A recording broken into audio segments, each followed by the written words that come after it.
5 konsep ilmuwan yang dianggap gila tapi terbukti benar. 5. Teori Big Bang. Georges Lemaitre, ilmuwan asal Belgia, mengusulkan teori Big Bang pada tahun 1927. Ia menyatakan bahwa alam semesta berawal dari satu titik ledakan besar. Awalnya konsep ini ditolak dan dianggap gila, tapi teori ini akhirnya diterima luas setelah penemuan radiasi latar kosmik pada 1965 yang menguatkan dasar kosmologi modern.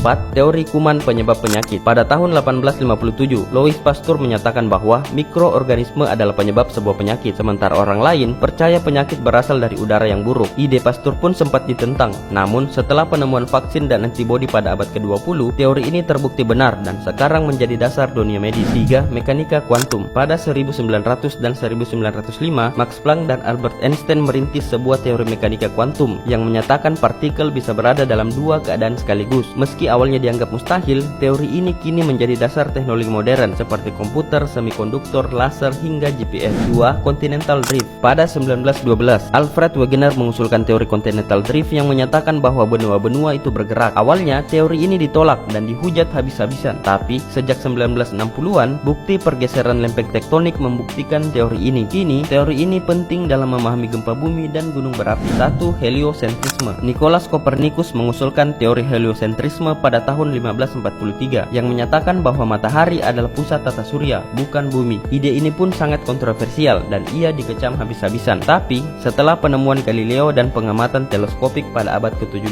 teori heliocentrisme akhirnya diterima dan menggantikan pandangan geosentris. Follow Pentapoint untuk informasi menarik lainnya.